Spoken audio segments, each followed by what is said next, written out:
Everyone. I'm very glad to see so many squares fill up my second screen. As Ms. Johnson said, my name is Chris Corvino. I have the pleasure of being the executive director of the ARC of Somerset County with our offices in Manville, and we support persons with intellectual and developmental disabilities through their entire life cycle. When Rena and I first started talking about maybe doing a presentation today, I looked up past topics, past presenters, and instantly became petrified at the depth of the discussions and the topics. And so I am going to do my best to, understanding that Zoom has its limitations, really just start a conversation for us today and for you all. So when I say presentation or our conversation, what I specifically mean to communicate is I don't presume that I am presenting mind-blowingly new information to anyone in this group today. What I do mean to say, however, is, and as I tell all of our staff and all of our families who participate in this work with us at the ARC, is that this information is evolving. And so our conversations on it should be very frequent in my mind. And similarly, these conversations take practice. And so the information bears repetition, even when it has not changed, right?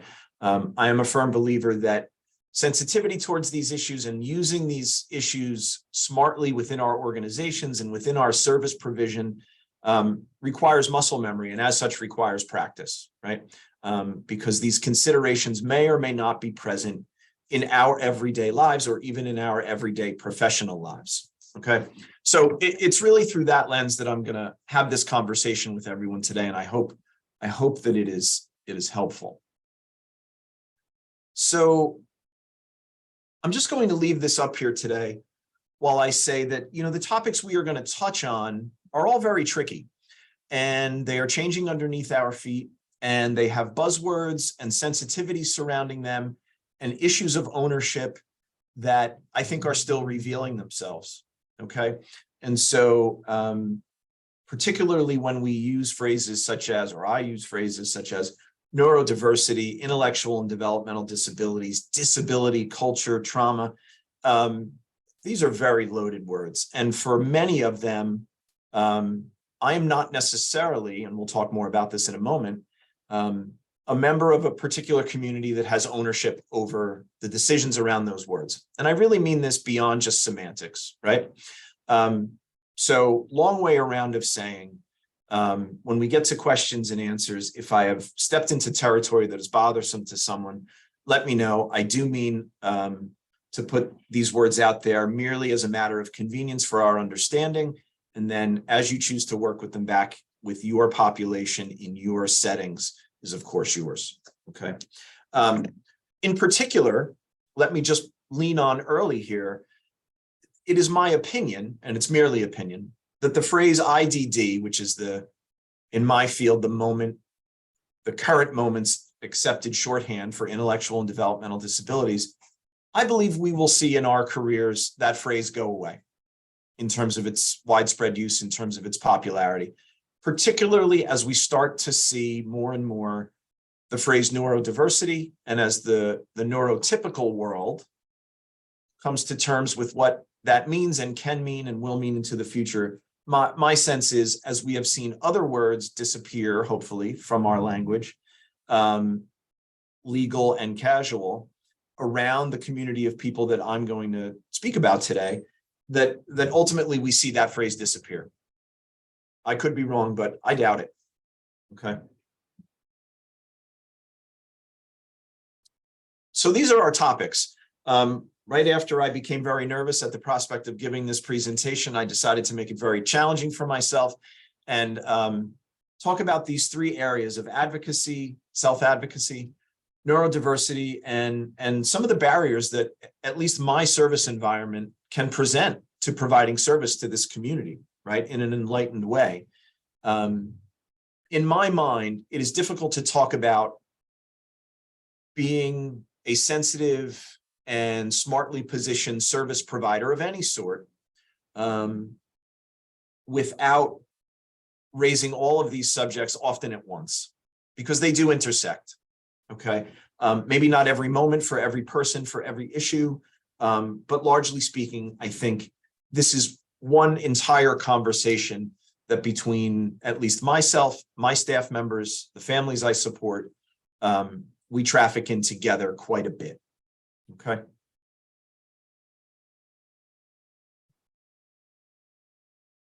And as I said before, I won't presume to say that any of this is brand new information for anyone here, quite the opposite. But I hope that you take back to your service environments the message that to improve this and to be comfortable in these conversations and hopefully to, let's say, relocate these conversations with the persons for whom it is about, that our understanding and our communication is improved simply by practicing it, right? And so my staff hear versions of this conversation at least twice a year, okay? And we try to inject it into as many other topics as we can, such that we have a workforce of sensitive, informed, and frankly spoken individuals. Often not an easy thing to do. Okay, so I'm going to leave this up here for a moment and tell you why me. Why am I speaking to you today other than the fact of my position at the ARC of Somerset County? So aside from my humanely short bio that Rena read, I am someone for whom in my teens, I walked into a camp, a summer camp in the town where I grew up for a summer job. I got that summer job, and unbeknownst to me, this was a camp for young persons with what we now refer to as intellectual and developmental disabilities. And that was over 30 years ago, and I have never had a different type of job since. Why do I bother to tell that story? It is because of this, that among any other thing that I might have in my bio, I am someone, perhaps not unlike yourselves in your chosen field, who has spent more than half of my entire life and my entire working life as a guest in the culture of persons with intellectual and developmental disabilities. That is how I look at my position and have so for many, many years. Now, culture is a very tricky word, right? If we want to talk about challenging phrases that are changing underneath us, it is the one I prefer. I feel it is helpful. It's the one that I provide training behind to my staff when we try to illustrate what does it mean to communicate well across a divide with someone with an intellectual and developmental disability. What does it mean to try to communicate, to be understood, and to try and understand? I feel like it is a convenient thing to point to when we talk about our differences, our sameness, and how we communicate well among them. That said, we are only going to bring up that word maybe one or two more times because I do understand that it is loaded, but it's from this kind of point of view that I'm speaking to you today. Okay, so quickly, the mission of my agency, the ARC of Somerset County, is to provide a lifetime of comprehensive supports, advocacy, services to individuals with, as you see here, intellectual and developmental disabilities and their family to promote growth, achievement, and ongoing community involvement. These words I didn't pick. They were informed by advocates, self-advocates associated with my agency who are service recipients of my agency. And it was they who first put the word advocacy in there. Their quote was simply, "We don't think we can be a part of an organization that doesn't include the word advocacy in its mission statement." Very smartly said on their behalf many years ago. And although there's a growing trend, probably mature by now, in my field of service provision, that the best work should be done in the community, not in specialized places, not in what I will pejoratively say pretend spaces, made up spaces, but in the real community spaces that we all occupy. It was our consumers there as well, our service recipients there as well, who demanded that it be in the mission statement.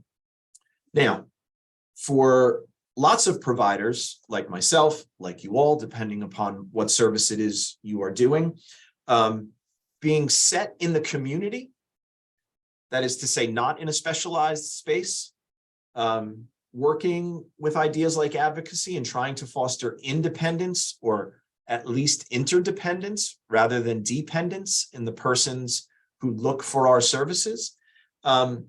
This is vital stuff. It's mission critical stuff. It's in our strategic plans. It's our obligation, which is not to say that it does not present quite a lot of challenges at the point of service, right? And we're going to talk about some of those today. We're going to tell some stories about them because I do think they are helpful. Okay. So for me in my work, advocacy and supporting self-advocacy among the persons who receive my services is an obligation. That's it, at an individual level and on a community scale. And by community scale, I mean the state, the nation, right? In the halls of legislation and beyond. Self-advocacy, however, right, aside from an activity, strictly speaking, in my world, is a movement. That is how it is referred to, is a movement. It's a process by which persons with IDD choose to represent themselves, design their services, and this is my favorite part, to be a civic force, as any group might aspire toward in their own interest. So among some of my duties, I teach a post-secondary class to young folks with IDD aspiring toward college attendance on becoming self-advocates, right? And the phrase that I talk to them about is their civic power, right? When we say you are a member of a community, that our services are located in the community, we want to be moving from, I want to be moving from helping a person pay independently at the bagel shop, which is a lovely consumer place to be and a lovely Sunday morning, to someone who has a voice in the rules, someone who has a voice in the taste making of their community. Civic power, the way we all understand it. And so this is going on in formal and informal ways. And the person with an intellectual disability who might present themselves for your services or at the outward facing portion of your services may have quite a life behind them of identifying as just such a person. And that will become important in your work and in our conversation about them. So here is our easiest way into the formal discussion of self-advocacy in New Jersey for persons with IDD. The New Jersey Self-Advocacy Project is a program that is facilitated through the ARC of New Jersey. So not my agency in particular, but the statewide ARC of New Jersey that, while providing some services, is very chiefly concerned with advocacy for persons with IDD at a state level, meaning in Trenton, at the State House, at the budget hearings, at the laws that govern language, etc. And they help a group of persons since 1983 with intellectual and developmental disabilities take an increasing role in that civic self-expression and in their movement toward increasing their civic power. Okay, there's a link here for a ton more information on this very good project. I think it's important that we as service providers understand this background of a person who might present across our front desk. I think it informs to whom we speak, meaning the person themselves or the person who may be there providing them assistance. I think it should lead us to some frank questions about, to whom should I be speaking? Who is the guardian? May I presume that you are your own guardian, et cetera, right? As I mentioned, we do some of our work in a post-secondary setting, a community college setting. And there, when a student that I support and I, let's say, interact with the registrar's office or any other office at the college, because of the laws surrounding whose information it is, who owns the information that an adult college student has in their file, let's say, to their credit, many of the folks we interact with will not even look at me until the person I'm supporting gives them the okay, right? To exchange this information and to assist them in their understanding and their quest to be understood. I think understanding the depth of this advocacy, the depth of this movement is a way into that orientation, and perhaps depending on what our work is, maybe reorienting some of our work to include this community in a broader way, in a more meaningful way. So what does that formal of self-advocacy mean for community services? Well, as we said, it means there's a group of citizens out there emerging into their independent conversation with our services. It also means a lot more questions, right? It means to whom are we speaking, as we said. It means who's giving us our feedback as providers? Are we asking mom and dad, me, the service provider, or the person themselves? When we do our planning and we think about our stakeholders, who do we invite to the table, right? Is it the person themselves with IDD? Is it their caregiver who had the email on our listserv? You would be surprised, or maybe you wouldn't be, at the number of very personal phone calls me, in my working life, receive because the service provider on the other end did not know if it was okay to reach the person who is our service recipient here, right? And so when I have this conversation, and I have it frequently within the halls of my own agency, we look to really make people courageous, to make them brave into, heaven forfend, making a mistake in reaching out to the person who is their actual service recipient, maybe facing those misunderstandings and asking permission about whom can be the support here, right? If we think about other communities who have emerged into conversational civic power in the last 50, 100 or more years, although I would never assume to say that the issues are the same, we can certainly, I think, see some parallels here, right? Whose voice, who speaks? I think this is a very important and fundamental point. And in our organization's DNA, do we believe that this community can inform us? I think it's important that we do, right? And we'll talk about kind of the spectrum of conversation that we may find ourselves in with this community. Is our language presented widely to be understood? I'm certain many of you have had conversations, depending upon who your service population, your, let's say, majority service population is, about, can they read our invoice? Can they understand our rules and regs? Can they see the date, the due date on whatever piece of compliance information we might issue them to participate in our services? How frightening looking is our application, right? We have a summer camp, and in the last 16 years that I have been a part of it, we have worked cross-eyed into trying to whittle the application down from something that reads like a house sale contract with, 1,000 lines and a ton of legalese into something essential that our actual service recipient can fill out. It's not easy. It's not easy. And as service providers, we have pieces of language that we must get out there in the world, right? But I do think in a lot of our information, we have room, and this includes my agency every day, to think about our audience, think about different sectors of our audience, and look at our outward-facing language and try to maximize the likelihood that we will be understood. And quite simply, for those of you that have had the pleasure of working on your inclusivity policies, your cultural competence work in your organizations, your diversity policies, your non-discrimination policies, and practices, most importantly, are we thinking about this group when we say the word diversity?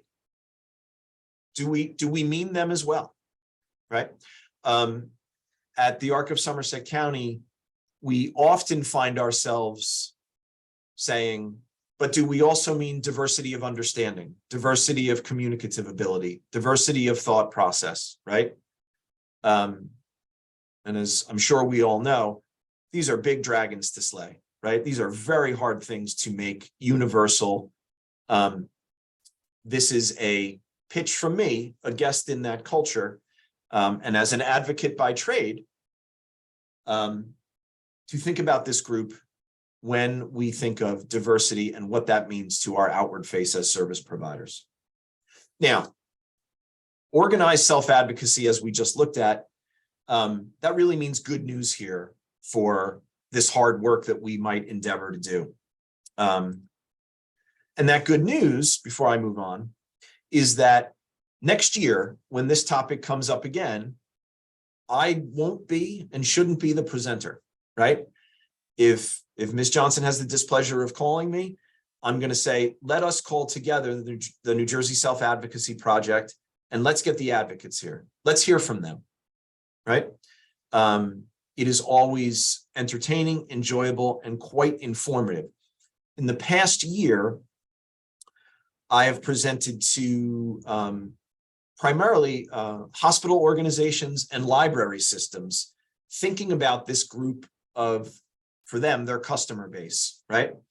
And the little paragraph that I just said to you about this being the first and last year that I'm presenting, I've said to each of them, right? By way of saying, don't ask me, ask a self-advocate, ask a person from this community, a very diverse, disparate, and not always in agreement with itself community, like all of our communities, but nonetheless a community of persons that exist out there in the world who are very happy to speak up regarding their place in our services, right? And so every time I present to a group, I like to say, good news for you, good news for me. This is my first and last year on the topic of advocacy because, as I said, I am a guest. I'm a careerist.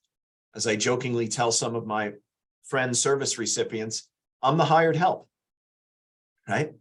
And there are many eager spokespeople, many eager tastemakers in our local community who self-identify and have ownership within that community. And I would direct us all to them in the future as we look to advance this conversation.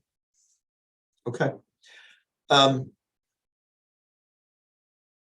going to come back to advocacy a little bit at the point of service.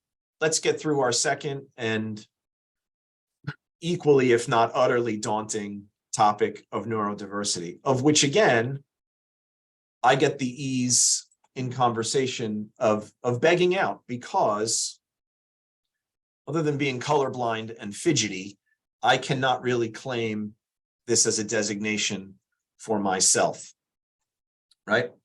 So I have some examples that are easily found with one quick Google search from the internet. This is from Exceptional Individuals, which is a by and for organization on the matters of neurodiversity with a concentration in kind of employment advocacy for persons who would identify as neurodiverse. And I found this informative but amusing. This is all their language. What characterizes neurodivergent people? You can see the list: struggling with reading and writing, clumsiness, finding it hard to cope with crowds, bright lights, loud noises, difficulty focusing or keeping still, no smiling or social responsiveness. If you answered yes to any of the above, you could be. I found that amazing. And I found it amazing for a couple of reasons. One, it is very frank and maybe said by someone not a member of that community, perhaps mistaken for disparaging, right? And it is also quite a broad, wide, big tent of people who could see themselves in this. Obviously, the site and the conversation gets much more nuanced than this, right? This is the front-facing page of a website. But it is interesting to think about for us as community-facing providers of various types, who may see themselves in this community, and given just this small version, the implications it might have for us. I can tell you, in the lobby of the Arc of Somerset County, the fluorescent lights are horrifying. They have given me a headache for 16 years. I say it with affection for my agency and my building, but you get the idea. Several years into my tenure as associate executive director, we had an intern here who used a mobility device, and she, quite frankly, and I can still see her and we're still conversant, read me the riot act about the location of where our filing cabinets were, because they infringed upon the width of a hallway, right? This is long before we aspired toward anything paperless. And she was advocating for herself, for sure, for easy passage, right? But she was also advocating for any person who wheeled in behind her over the next, I think it was 9 years ago. That's a real moment of singular community advocacy that any of us can have our ears open to, right? And I fully expect in the coming year, in the year after, our consumers, our interns, our board members, et cetera, who begin to identify more and more comfortably, let's say with this word, this community of persons who would call themselves neurodiverse, or whatever the word becomes, will only find themselves more conversant in telling service providers what diversity should mean and what their needs could, how their needs could be met within our service provision. Okay. This is one claim toward the origin of the word. I'm not an authority on this, but in my private life, we believe WebMD in all things always, and so why not? And I am familiar with Ms. Singer. Was a sociologist who self-identifies as having autism and began to use this in the late 90s, so it has some age on it already. And I do like this. Refers to the concept that certain developmental disorders, talk about a loaded word, are normal variations in the brain, and that people who have these features also have certain strengths. I chose this on purpose. If we think about from the late 1990s to the conversation that we're having today, where the conversation is starting, I'm pointing to my screen, you can't see it. And people who have these features also have certain strengths. That reads to me as very self-evident now in 2023. I hope it reads as self-evident to you all, to us all. But the folks that we support at the Arc of Somerset County, some of our shared service recipients are most certainly still in conversation with their community, their families, their friends, the world, that despite some of their developmental differences or their educational differences or their processing differences, they have strengths. That is the base level of this conversation. And it is somewhat shocking when we break it down like that, right? I educate, by which I mean provide training for a lot of new staff, first-time, well-meaning individuals in my field, direct support providers who will support my consumers, our consumers at the Arc, in some of the most intimate moments of their lives. Doctor visits, mom and dad's divorce, mom and dad's wake, right? Their cancer diagnosis, their condo board meetings. Pick the subject matter. Some of our consumers need or want one of our staff persons by their side. And I am still in the position to educate brand new staff to the idea, and I do not say this as a pejorative reflection on them, that the persons for whom they are supporting so intimately and deeply in some areas are profoundly strong in others, and that the fact of their diagnosis, the fact of their needs in some areas, does not preclude them from having a real relationship, by which I mean a real adult communicative relationship. This is where we start this conversation at its base level. And so I like this somewhat dated definition to underscore that point. This civic conversation has moved, thankfully, but it has not necessarily moved in all cases as far as we would hope, certainly as far as self-advocates would hope. Last example here, not a complaint, merely a truth. When we support many of the folks who live with us at their mental health providers, right? Not their physicians who support them through their intellectual needs. We are often in the position to help our consumers talk about things like depression, bipolar disorder, OCD, seasonal affective disorder, picket, topics that are largely decriminalized, in the neurotypical population. And we still encounter psychiatrists, psychologists who do not believe, and I use that specifically, do not believe that you can simultaneously have a diagnosed intellectual disability and also have depression, right? That persons with IDD don't have bad days and don't have the potential for organic mental health needs such as are decriminalized in the typical population, right? Now, that is not a soapbox statement for this group. I mean it just to underscore there are biases still and sort of blind spots lurking in lots of what should be easy places for our consumers. And so when we think about our own services, again, a pitch for bravery in looking at some of those blind spots, right?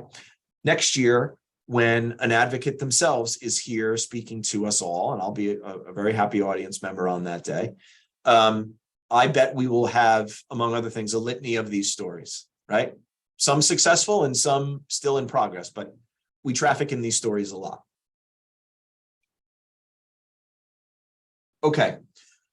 As I said, not being a member of the community who owns this word and not being an expert semantically or otherwise in the kind of ongoing culture war around neurodiversity, speaking plainly as a service provider, for me, at the Arc of Somerset County, I hope for you all going forward, when we hear this word neurodivergent, neurodiversity, or when we encounter the topic or the identification, just like the other phrases that we have talked about today, IDD, persons with disabilities, et cetera, we want to educate ourselves, educate our staff, educate our processes, that this represents a ridiculously wide spectrum of people with incredible differences and nuances in expressive and receptive language, which means the way that they understand and can be understood at our points of service, in all forms, written, spoken,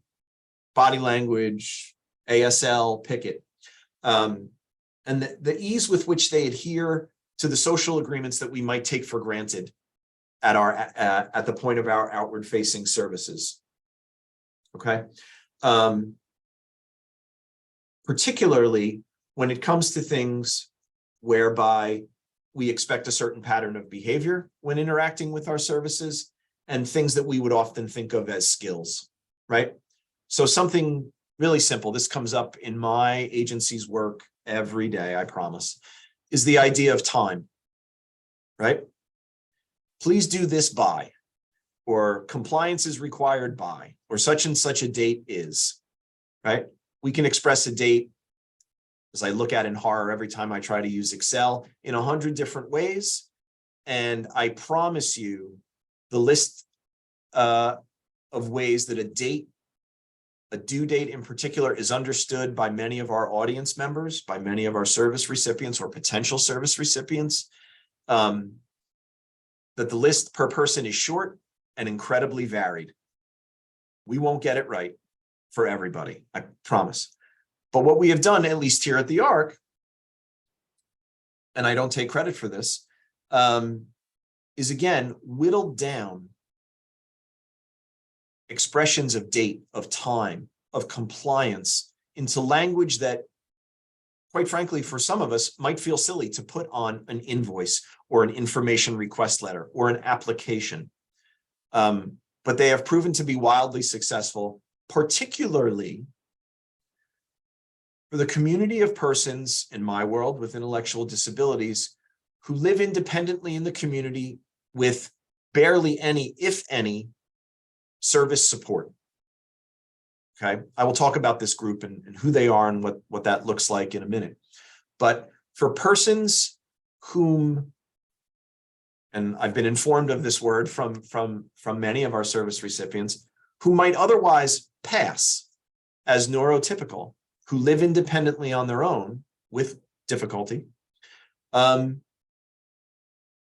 that often at the point of any kind of service, community, medical, faith-based, mind, the amount of misunderstandings around language regarding time just cannot be underestimated, such that I serve a very large cohort of individuals where we have to help them intercept the mail because the mail contains dates and times and compliance and due dates, and the first stop for it is often in the garbage, right?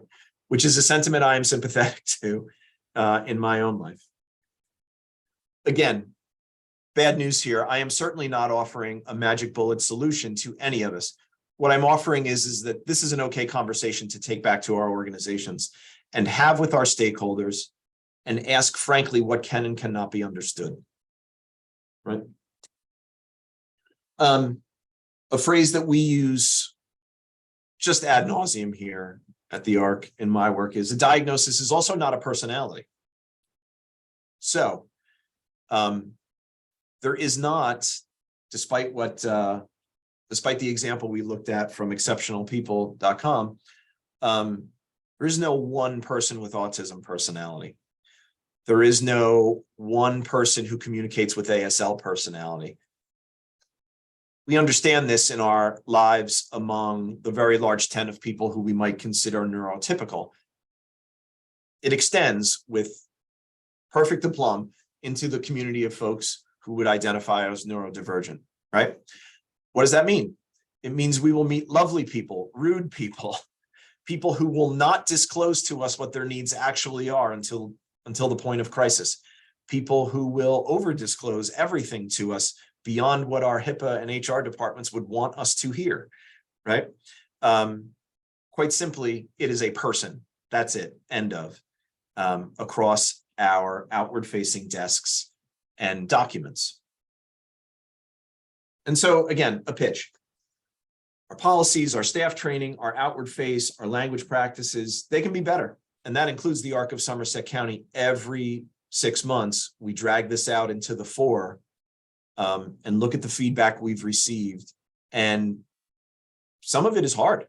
And some of it makes me feel barely intelligent when I think of the things I have missed over the years in terms of connecting and trying to work toward understanding with our service recipients. Time being one of them, invoices being another.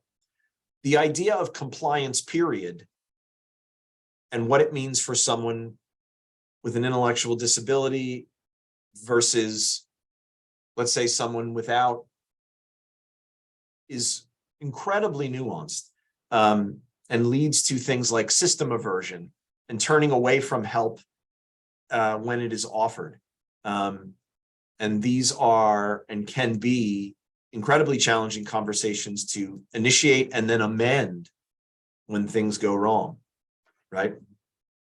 And so I mean this on purpose to take back to your organizations and start problems, to start hard conversations, right?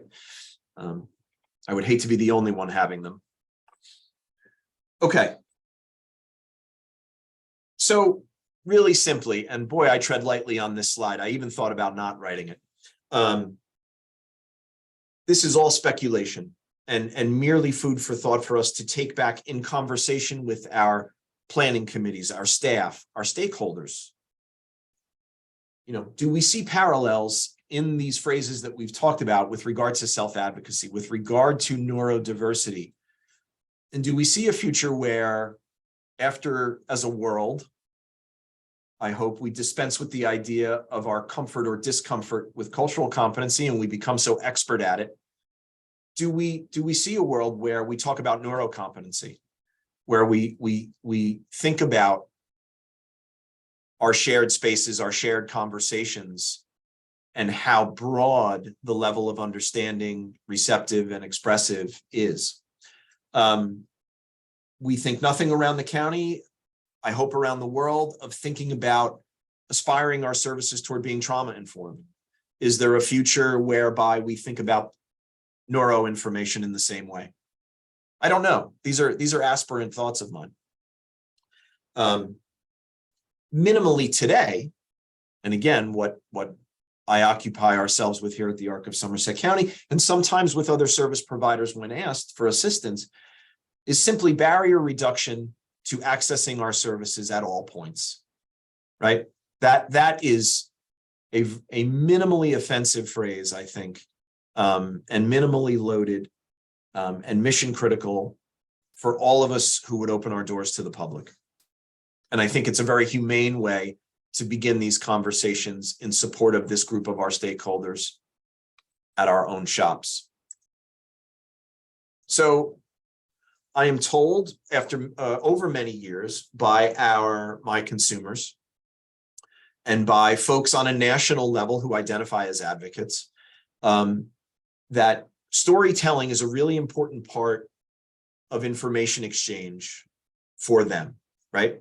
That examples are a lot more helpful than my favorite policy that I've ever written, right? In terms of helping someone understand our services. Easy to believe if you've had the displeasure of reading any of my policies.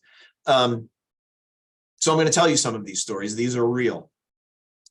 So we have a program here that I alluded to before that supports persons who live largely independently in the community, who are heads of their own households, and they themselves have the intellectual or developmental disability. It's not necessarily their son, daughter, brother, sister. It is they themselves, right? And they are living, because of some quirks in their IQ, in their prehistory as students, as state service recipients or lack thereof, they are living with just the most minimal amount of support from a provider like the Arc of Somerset County, right? Which means that over the years, and as funding has changed, we have whittled down a lot of our service to concentrate on the point of service for healthcare, because it is obviously so critical, right? Should not be a surprise. Many of the individuals we support in this program, this very rare program, live at or below the poverty level. And so support for the cost of medical care, Medicaid notwithstanding, is often of issue. And so one of our social workers was accompanying this, was a young lady in this instance, to a regular doctor's appointment, and a new medication was prescribed. And above and beyond Medicaid, it was going to present an economic challenge for her. And the doctor was very well-meaning and really forward-thinking about who, I believe her service recipient was here, and said, I've already prepared a bunch of free samples for you so that you can get through the first X amount of time with this med. Okay, wonderful. The person who we support said wonderful, our social worker said wonderful, and the doctor left that exchange feeling wonderful, I am certain. 2 months later, my staff accompanies this person back to the doctor's office, and the doctor says, how has it been going with the new medication? And to the surprise of my social worker, our service recipient said, oh no, I haven't taken those medications. The doctor said, why?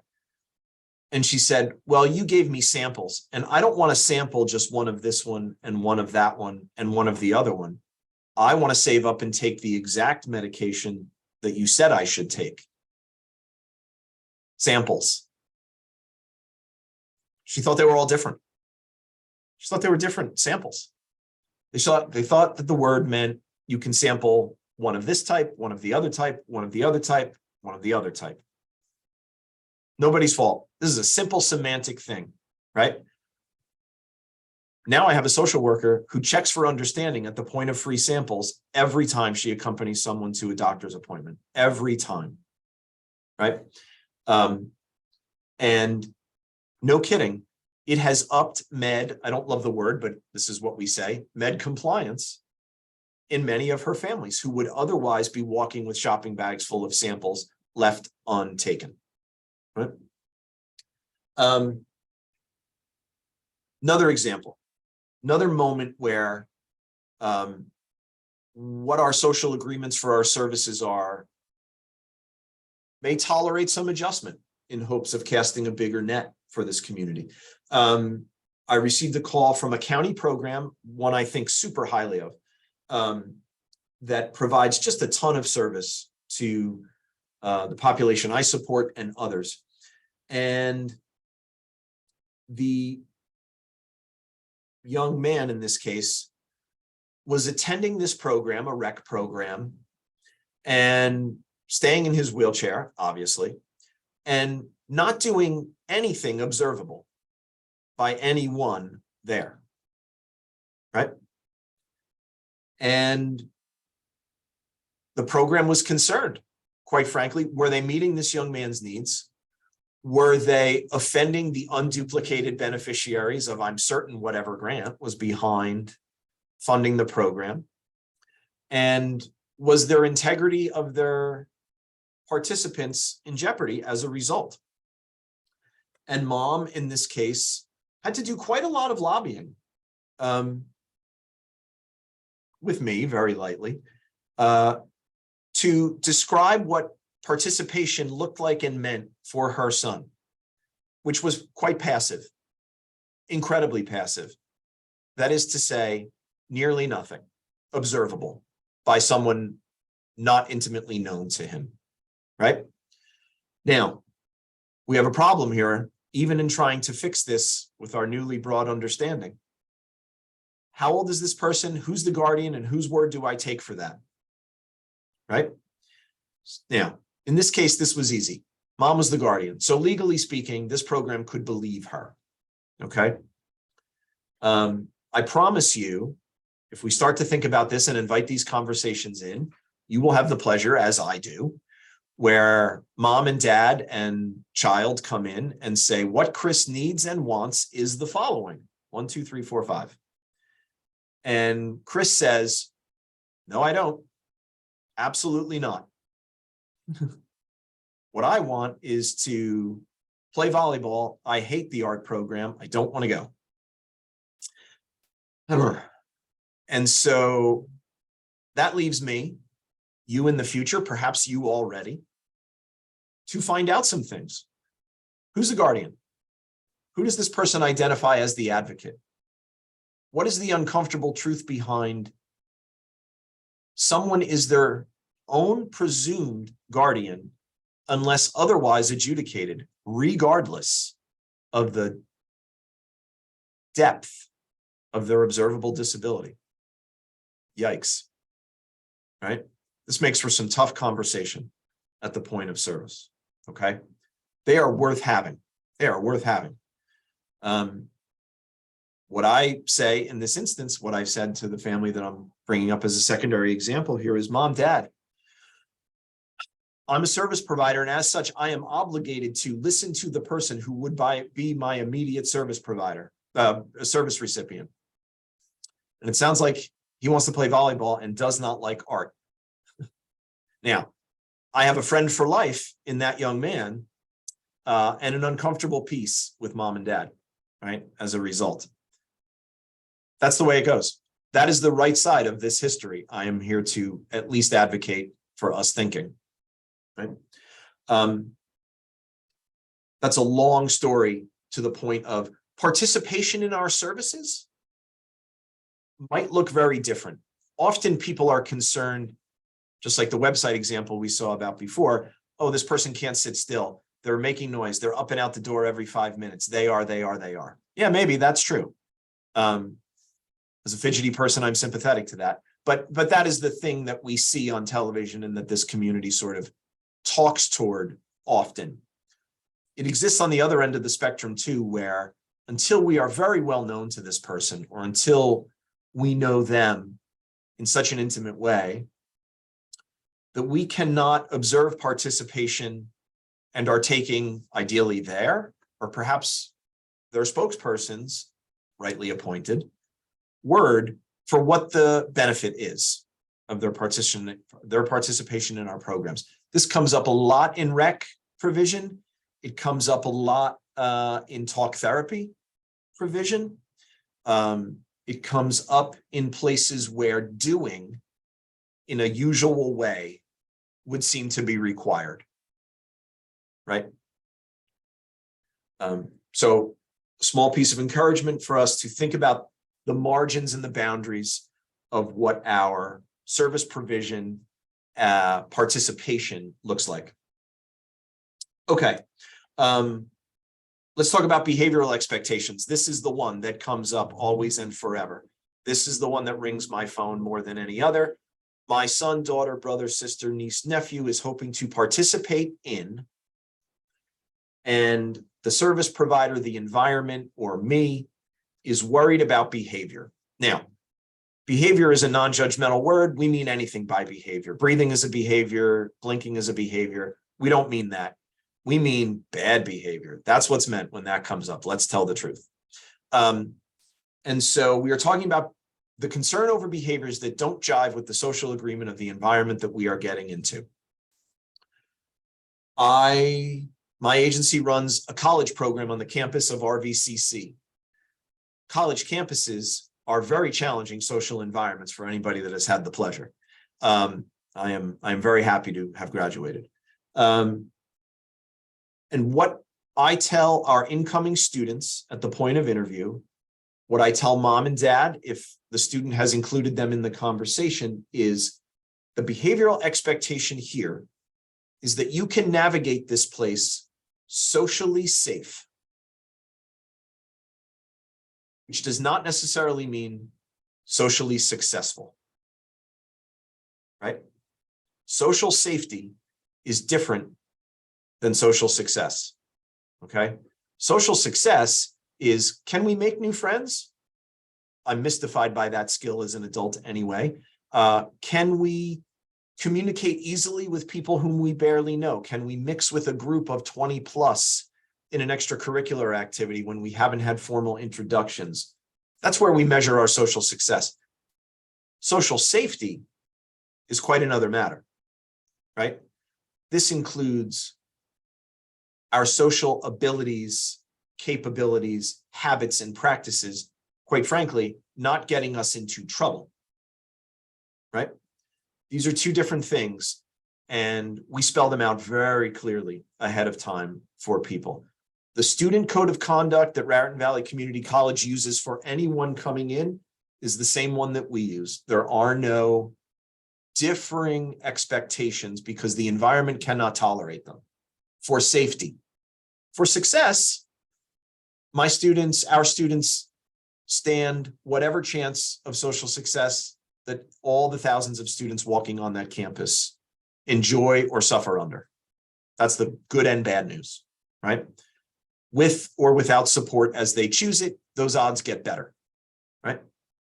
With or without having a talkative family or being naturally introverted or extroverted, same as you and I, makes those chances rise and fall. But social safety is immutable, right?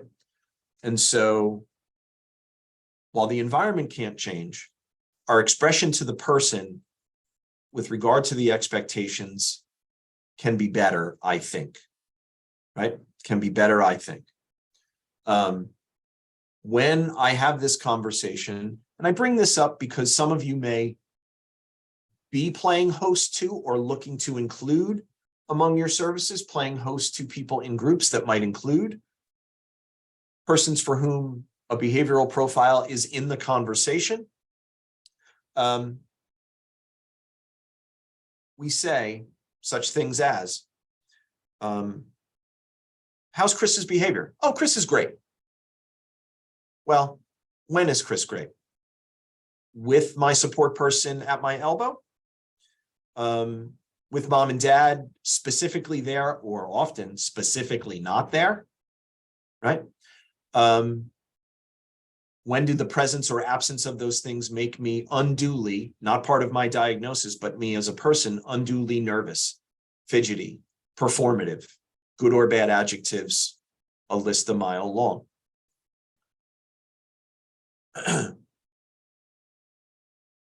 Again, what we are talking about here are very, very frank conversations. And as an advocate, I feel obligated to say, decriminalizing lots of rules that are petty and not necessary, right?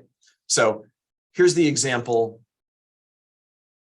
or series of examples that I teach my student advocates and that I teach family members and professionals every chance I get.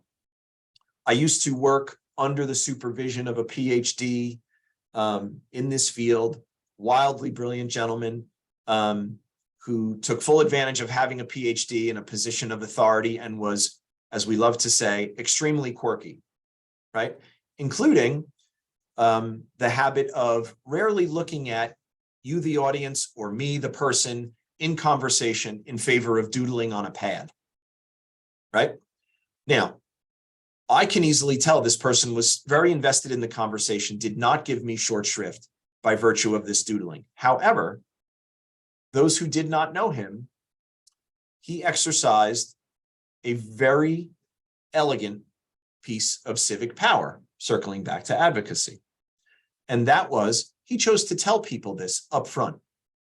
So, audience, Ms. Johnson, Mr. Peak, whomever, I want you to know, I have a habit for my own comfort of doodling while I speak. I promise you I am invested in the conversation, and I promise you that I will give you full answers to your questions. Please tell me if I do not. Rather arresting, right? It's simple, it's a silly story, but rather arresting in its clarity. That means that in that moment, someone who might otherwise judge him, all but the crassest among us, has been duly informed. And that gentleman has taken a place of power with regard to what his needs were to be comfortable in that moment. And probably because of his PhD and level of authority and command of the English language, it was never questioned that I ever saw, right? But in choosing to disclose this little piece of himself, engage in this small little moment of advocacy, a lot of our behavioral norms that would seem so otherwise precious, eye contact, are decriminalized. I bring this one up because eye contact is an old chestnut of services to persons with intellectual disabilities. I spent years teaching young students with autism how to maintain eye contact. And for those of you that have the pleasure of knowing someone who identifies as having autism in your life, depending upon their age, you might recognize them to have an unbreakable eye contact stare at the hands of some TA like me when I was younger, right? Now, I teach our college students the following. Hey guys, is eye contact good? Oh yes, absolutely. Everybody can say it. I never meet a young person post high school now who can't say that, who has made it into one of our college classes. And I say, what about this? Is this good eye contact? The whole, no, why not? It's weird. Right, it's weird. So we have advancement here, right? This is a not insignificant social advancement. Back to my friend, the doodling PhD. I tell our students, I tell would-be self-advocates, they have a choice around disclosure of things that are quirky, of things that are bothersome rules that could easily be decriminalized at the points of their service, of their civic conversations, of their educational conversations in particular, such as, I'm an adult now. Professor, I may need to leave the classroom once or twice. I'll do so quietly, and I will not make you responsible for giving me the notes in my absence. I'll be damned. How about that? I tell my students, I've mentioned it to this group, you can't tell, thankfully, because we're virtual. I shake my legs always and forever, every moment. I bounce my legs up and down. I'm doing it now. Short of me shaking a conference table where we are at, I do it and never give it a second thought. But if I am in front of you, not at a podium, providing this conversation, I will choose to tell you ahead of time to understand that please don't mistake it for nervousness. Please don't mistake it for my lack of attention into the conversation we're having. It is something that I do, and I will likely do it without my awareness.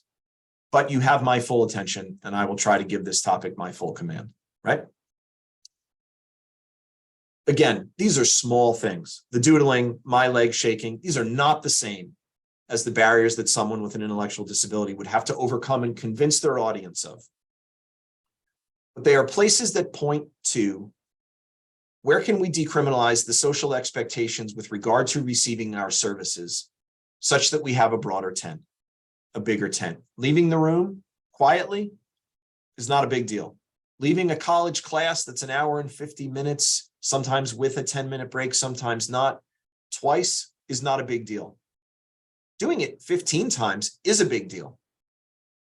That is a disruption to other people. And there our students have a point to work on, to work toward. And the answer isn't no. The answer isn't merely restrain yourself, but it is aspire toward, right? It is aspire toward. There are places where shaking my legs, despite my disclosure, would be to the detriment of what I want to accomplish.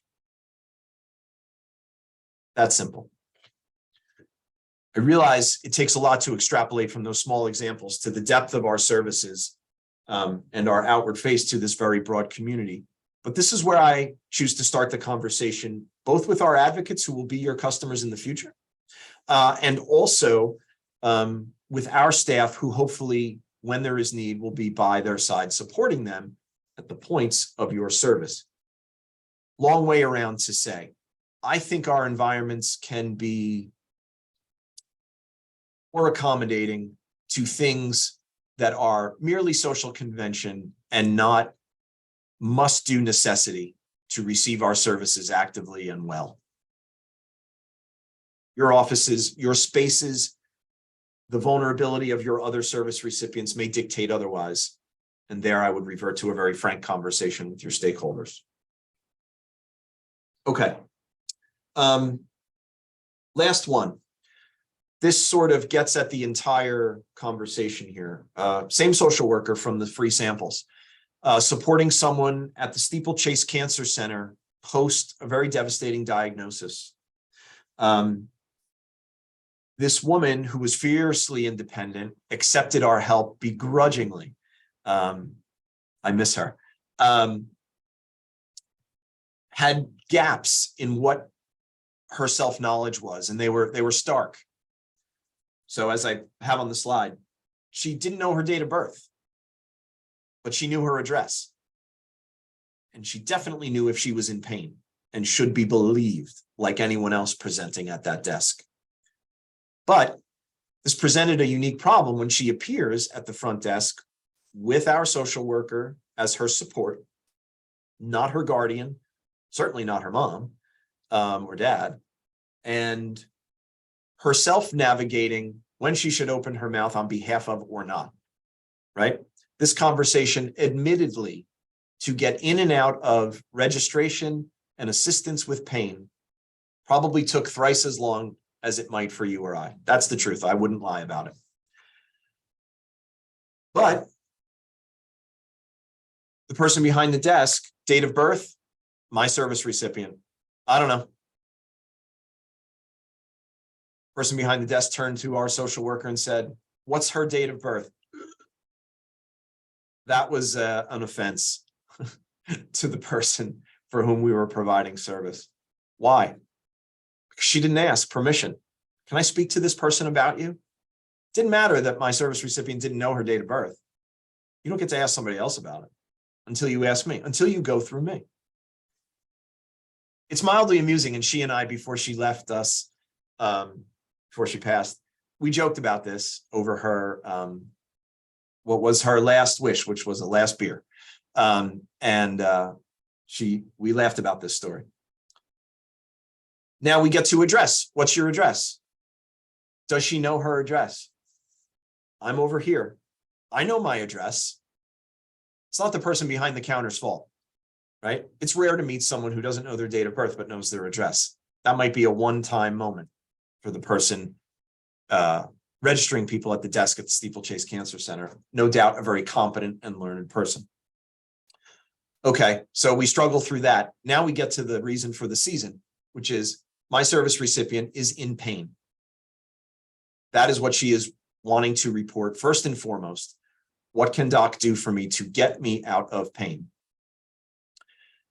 And the poor, unwitting person behind the desk committed her last offense on the day, which was after our service recipient said, I'm in pain, turned to my social worker and said, is she in pain?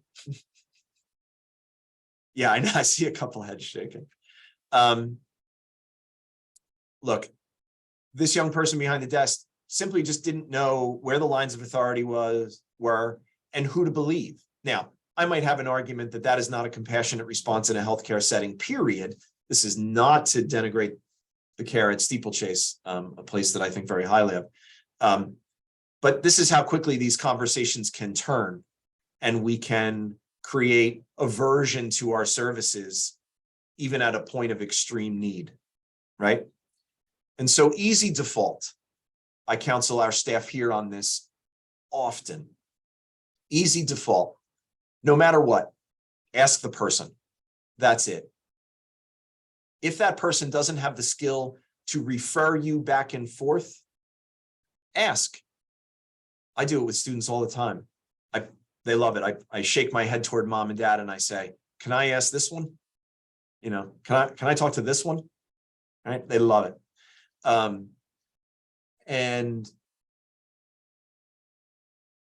in that small gesture, we create, I believe, apologies if this feels mystical, I believe a shared moment of understanding, even beyond our linguistic understanding with a person, depending upon their capabilities, whereby we've started that first step toward making the tent bigger, making the trust more easily attained, despite our gulf of communication. And we have put a person at ease who probably is seeking our services with great trepidation because of the barriers in understanding that they came in the door with. Right? Easy moral for what I know was a long and torturous story. I apologize. Okay. I'm going to go quickly through this, and I don't believe you can see the page number on the slide, but there is a horrifying truth of this slide presentation, and that is that it is 40 slides long. But fear not. The next very many, and I mean very many slides, are here only to be measured by the pound.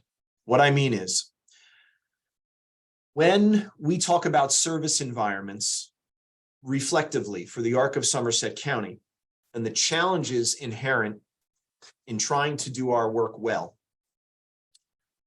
when we educate our community about it, we find ourselves really getting in the weeds behind the challenges that simply service environments present to making these conversations easy. Okay. And so I'm going to just quickly do this. Many slides, right, are pulled out from a training that we provide to emergency departments in a great many hospitals where we are customers and frequent flyers.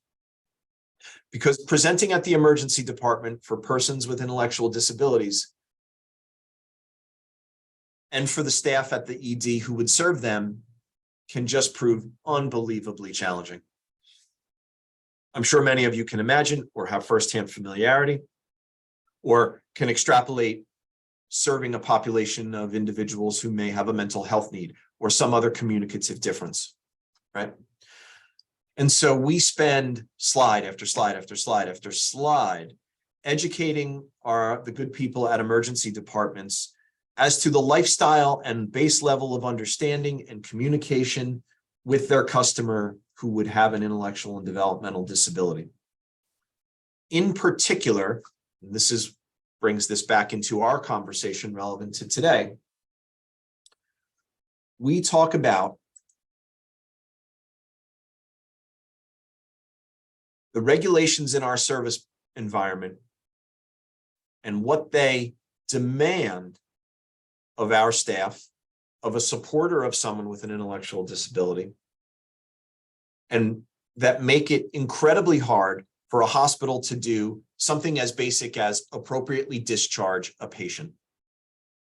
Okay, just clicking through these randomly, do not be concerned by them. Here is an easy example. If you are a person who lives with an intellectual disability and you are intimately supported by an agency such as the ARC of Somerset County, regardless of your guardianship status, you live in one of our residential programs and you go to the hospital, one of my staff is going to be with you, period.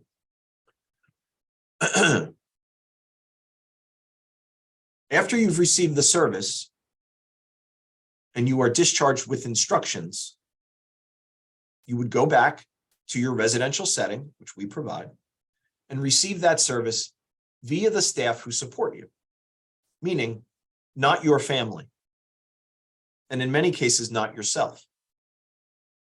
So what? What does that mean? It means that, relevant to our conversations before, a doctor cannot prescribe a medication for twice a day. It means a doctor can't prescribe a medication as needed. Can't neglect to say that the Tylenol 3 is for pain in the wrist, right? Why? Because our staff cannot support the administration of that medication without unflinching specificity, lest they themselves face consequences. And so, the vagueness in our language, the vagueness in a hospital's language in this case, presents a barrier to getting their service applied. We spend hours in conversation with prescribing physicians to squeeze their prescriptions into the state-mandated format in our highly regulated environment. We lose consumers to something as simple as they need oxygen overnight as needed. My staff are not empowered by the state of New Jersey to make the judgment. A family member can take that recommendation with zero training if they don't ask for it and provide service to their loved one at home. But we cannot in our environment, right? And so the very basis of the hospital's language practice through no fault of their own versus the very underpinning of the intimate and 24/7, 365 service that we support someone with IDD in simply don't connect. They simply don't jive. And so we find ourselves often spending time going back into making these specificities possible. Why do I bother saying this? Why do I bother showing you 15 slides by the pound? I do so because even here at the ARC of Somerset County, and perhaps within your own organizations that would face toward these individuals for service provision, we have those similar disconnects, I am certain. I am certain. Something in our language, in our process, in our forms, in our heavens knows.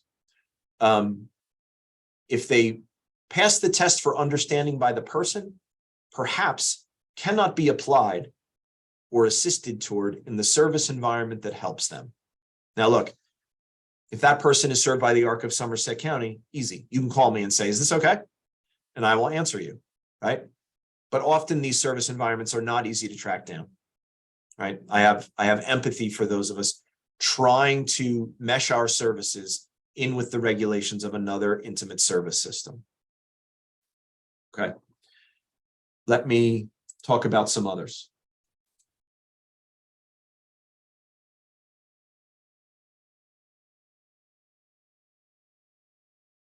Okay. We mentioned guardianship can be a web for those of us on the other end of a service provision desk.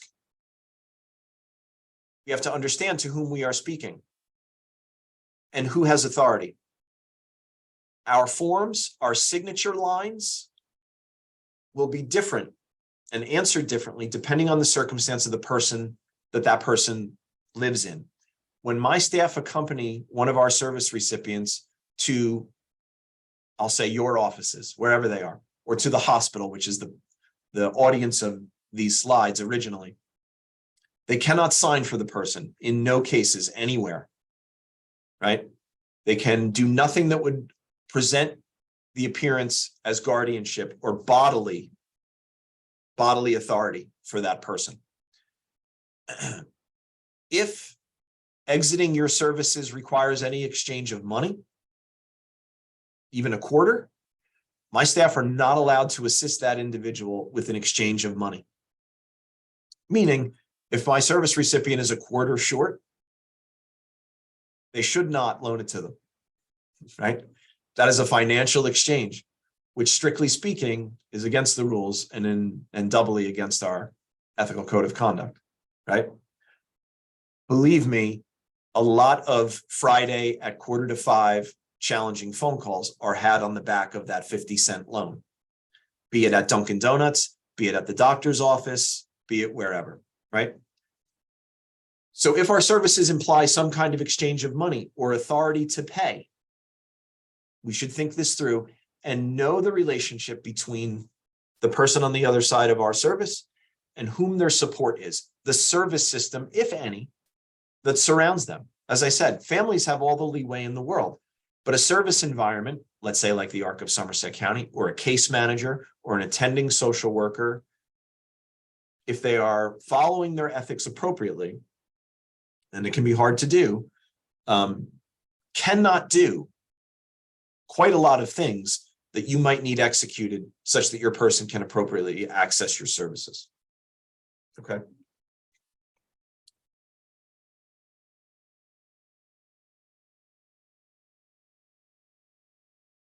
Just going to skip ahead here.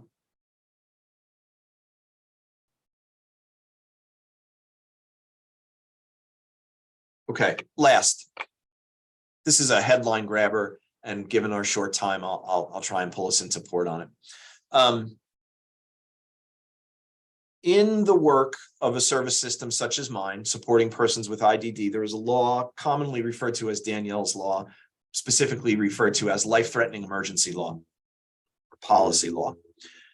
And it is simply a list of reasons and scenarios wherein my staff and others like them, regardless of where they are, meaning perhaps at the point of your service, must immediately call 911, regardless. Okay, this is a law. And as you might imagine, at the point of emergency department service, it causes what the hospital community writ large and the EMS community writ large might refer to as unnecessary calls, right? Places where mom or dad would not call, right? Where they would use their own judgment to assess their son, daughter, brother, sister, loved one charge and not call 911. Our staff are obligated to by law, and they individually face civil penalties, monetary civil penalties, if they are judged to be in violation of it. Oh boy. What does that mean? This will sound silly, but it has happened. We are accompanying one of our service recipients at the point of service in one of your offices or at one of your, pick the environment that you furnish for individuals. And that individual starts to limp or says their leg hurts or their leg is stiff or whatever. This just happened this week. What the law says that hangs over the head of my staff is you must call 911 if you observe the dysfunction of a limb or digit. Dysfunction of a limb or digit. Right. as a direct service professional, support provider, it would take a lot of bravery to put your judgment up against a New Jersey administrative code and law and face the civil penalties. If it were me, I would simply call 911, create unknown amounts of havoc in your waiting room, right? And unfortunately, distress for our service recipient. Now, I'm being dramatic for effect here, which is not to say that that example isn't true. It is. I bring it up because it is a good shorthand into the simple fact that the regulations around service provision, if the person who comes to you for services has the, I hope, luxury, I hope they regard it as such, assistance, of having a service system and person, someone of my species, at their side to support them, the regulations therein may not help us mesh acquisition of your services easily, right? And so it is another place for frank conversation. It is another place where whoever is at your front desk, whoever is at your application department, your payment department, whatever the structure of your work is, will want to have some frank and clear conversations to understand where the lines of authority are, what the expectations around behavior are, and where our services have conflicting freedoms and regulation, right? Okay, it is 10 of 3. I wanted to do a little more, quite frankly, on examples around these service mismatches, but I should be quiet as I've gone kind of long in the tooth. Let me just get to what I think are the 3 big takeaways here, and they should be self-evident. Again, I don't presume to have taught anyone anything new today. Persons with IDD have for a long time and are organizing to represent themselves simply as a group of stakeholders that we hope to serve and maybe expect to see in our spaces. If we want to know something, ask them. Ask an advocate. In my 50th anniversary speech to our entire community, it was, if you want to know something, ask an advocate. Don't ask me. Great luxury for me. Ask an advocate. Minimally, my belief for service providers is that neurodiversity means thinking about our work in view of yet another segment of the population, probably segments, plural, and looking to reduce barriers to acquiring our service, not in a vacuum, in partnership with that group. It's the easiest way to find out. And lastly, service models for persons with IDD vary widely. They're governed by laws that change our service recommendations, our language practices, and our typical procedures. That is simply true. Anyone that has worked cross systems has seen this for other populations in various settings. But it is certainly true at the point where one of, let's say, my staff will present as an assistant to someone with IDD for your services, and the clash of regulations will require some work. Okay, just that simple. Okay, that was a really unfair crash course, so to speak, in what I hope is merely conversation starters. I want to attention everyone to the advocacy slides regarding the Arc of New Jersey Self-Advocacy Project and the other references with regard to advocacy and kind of person-owned explanations around neurodiversity. We should consider them the authority and not myself. That said, if there are any questions, if I haven't pummeled everyone into silence, I am happy to take questions. And I will stop sharing right now.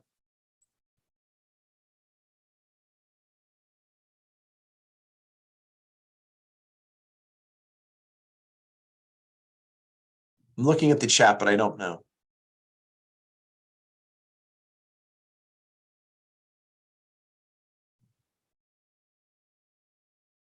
This is the great problem of our technological moment post-COVID, right?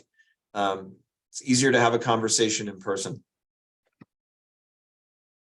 Let me just check back in the absence of a question. I want to make sure that none of my language kind of pushed anyone to their limit of comfort. As I said, these are slippery slopes that I think we all recognize that are changing underneath our feet. my very cheap disclaimer that next year an advocate will give this conversation to this group, I hope gets me out of that. But if there is feedback with regard to that, or education that you would want me to have by virtue of referring to the folks we support in the context of your services, I am happy to hear that through Ms. Johnson and incorporate it into our work. That's it. That's my shtick.